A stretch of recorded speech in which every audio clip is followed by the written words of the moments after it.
ধূমপান স্বাস্থ্যের পক্ষে ক্ষতিকর। ধূমপান ক্যান্সারের কারণ। Smoking is injurious to health, it causes cancer. মদ্যপান স্বাস্থ্যের পক্ষে ক্ষতিকারক। Consumption of alcohol is injurious to health.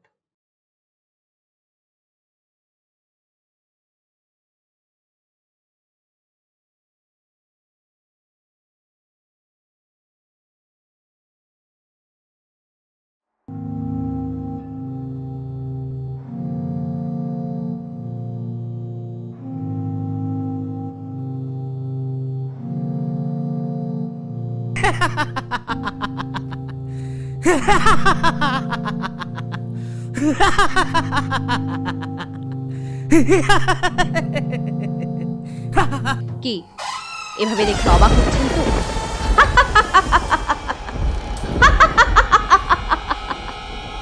যেই কথা বলতে পৃথিবীতে এসেছিলাম সেটাই বলতে পারিনি। আমি মায়া। পদবি যোগ করে নিজের অস্তিত্বকে মজবুত করব সেই ক্ষমতা বা অধিকার আর নেই।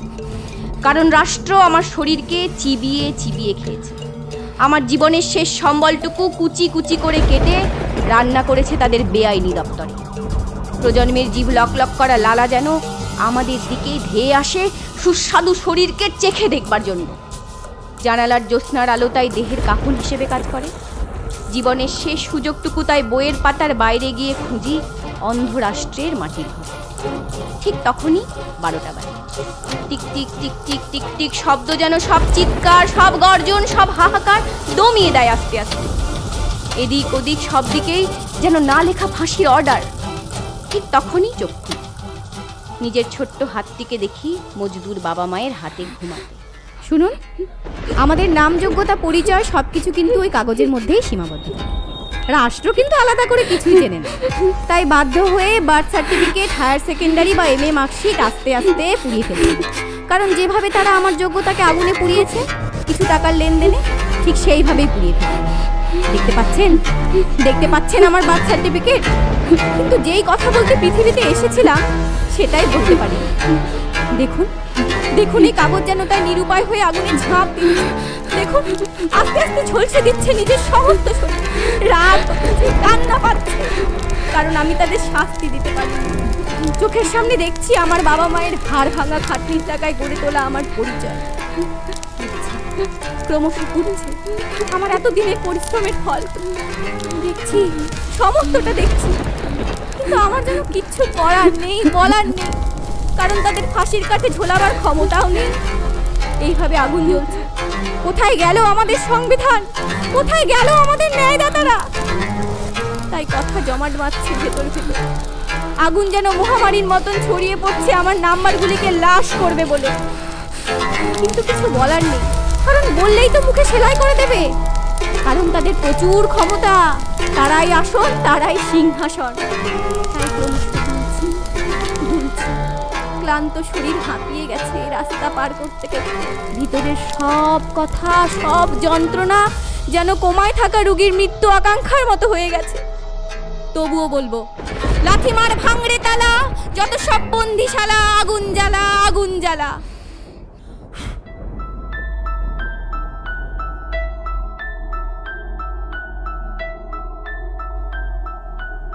জ্যোৎস্নার আলোয় মৃতদেহ হবার কিন্তু আলাদাই মজা।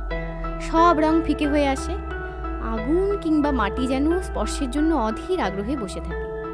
সব লেনা দেনা চুকে যায় আস্তে আস্তে। নিভে যাওয়া আলো তবুও ছড়িয়ে পড়ে শরীর জুড়ে।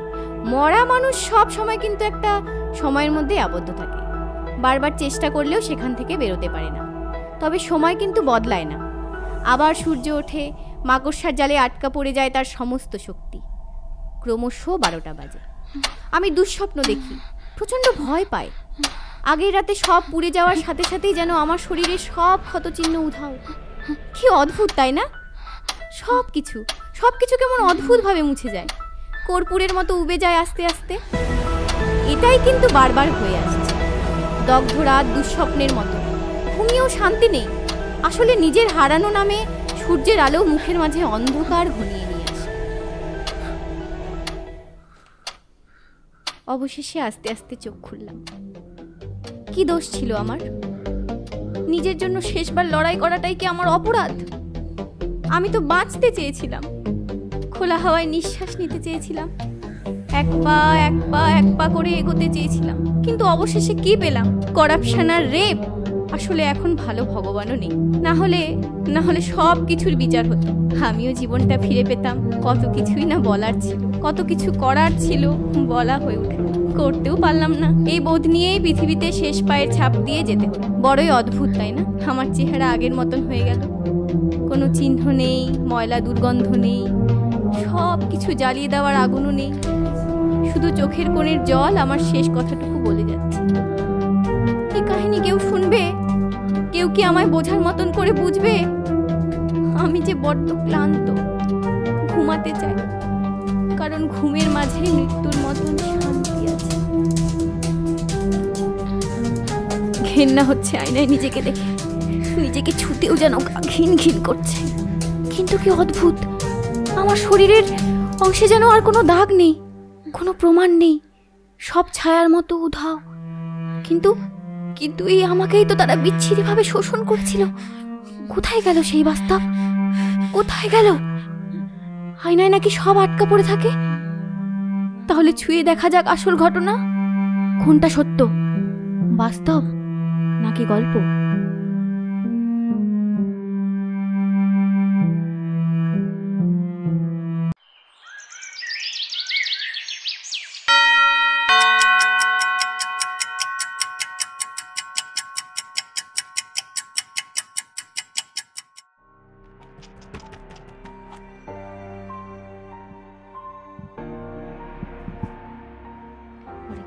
কৃষ্ণ কৃষ্ণ কৃষ্ণ হরে হরে, হরে রাম হরে রাম।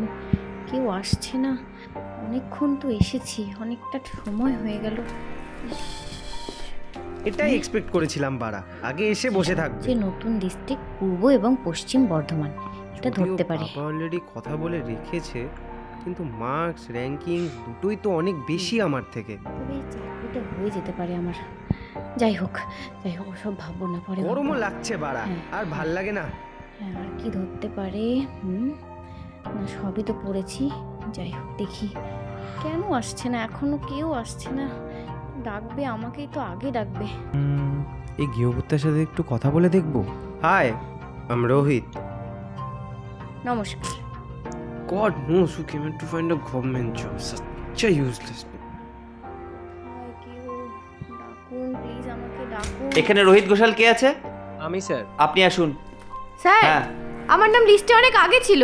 হ্যাঁ তো, আমি অনেক আগেও এসেছি। হ্যাঁ তো, এনার নাম লিস্টে অনেক পরে ছিল, ইনি অনেক পরেও এসেছেন। আপনি আমাকে না ডেকে এনাকে কেন ডাকলেন? আমাদের কাজটা আমাদেরকে বুঝে নিতে দিন। আপনি বসুন, বসুন।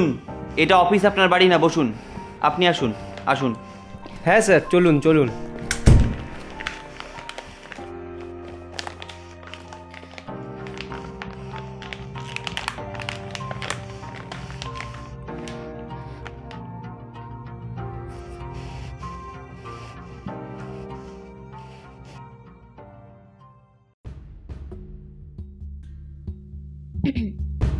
হ্যাঁ হ্যাঁ, আপনার ফাইলটা দেখি। এই নিন sir. Let me check it. দেখুন দেখুন মিস মা Chowdhury, as per the requirement of this job, your marks, ranking, qualification is all good. কিন্তু কি জানেন তো, এখন চাকরি পেতে গেলে মেধার থেকেও আরো অনেক বেশি কিছুর দরকার হয়। I think you know that. এই যে ঘোষাল বাবুর ছেলে রোহিত এসেছিল, তারপর আবার এমএলএ রয় বাবু স্পেশাল সুপারিশ দিয়ে পাঠিয়েছে। এবার আমি কি করি বলুন তো? যাই হোক, আপনি যদি আমার সাথে একটু কোঅপারেট করেন তাহলে কিন্তু আমি অন্য কিছু ভাবতে পারি। আর তাছাড়াও যদি লাখখানিক মিষ্টির ব্যবস্থা করেন তাহলে ওসব কিছুই করতে হবে না। আপনি কি বলছেন? আরে শুনুন শুনুন,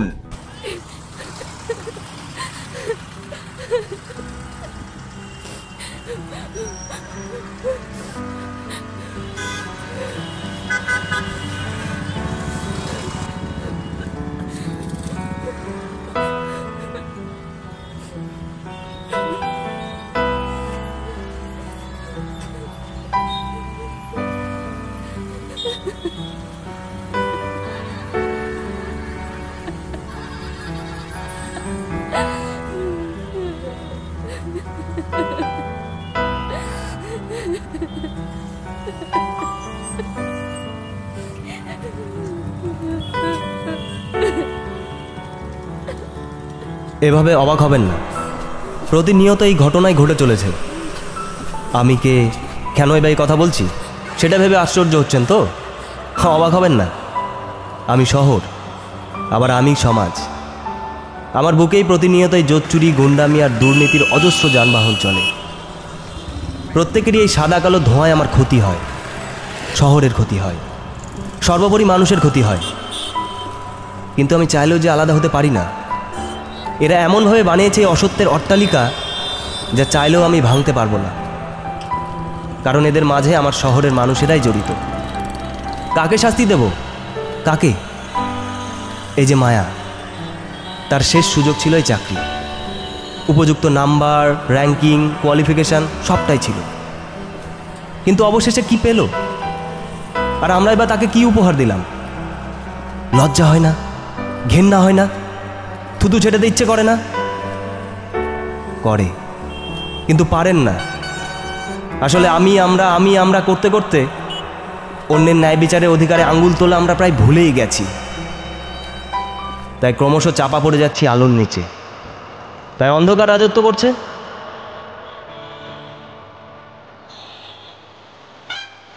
এখন চাকরি পেতে গেলে মেধার থেকেও আরো অনেক বেশি কিছু দরকার হয়। এই যে ঘোষালবাবুর ছেলে, তারপর আবার এমএলএ রয়বাবু স্পেশাল সুপারিশ। যাই হোক, আপনি যদি আমার সাথে তাহলে নিশ্চয়ই ব্যবস্থা করেন, তাহলে ওসব কিছুই করতে হবে।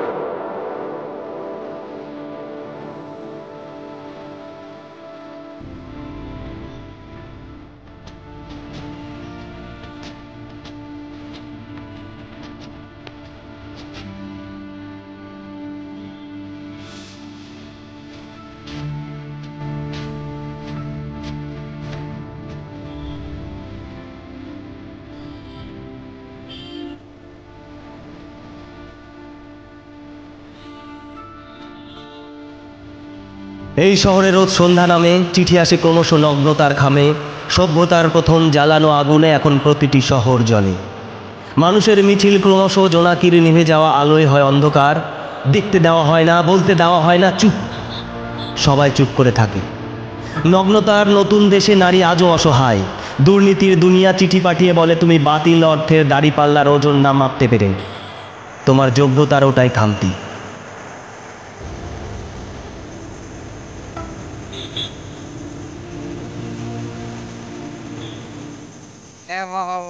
শেষ হয়ে গেল।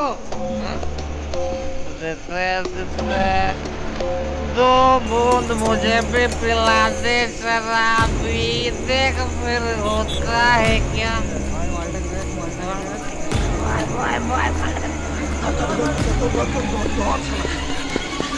क्यों बाजा? क्यों बाजा? क्यों बाजा?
Ha ha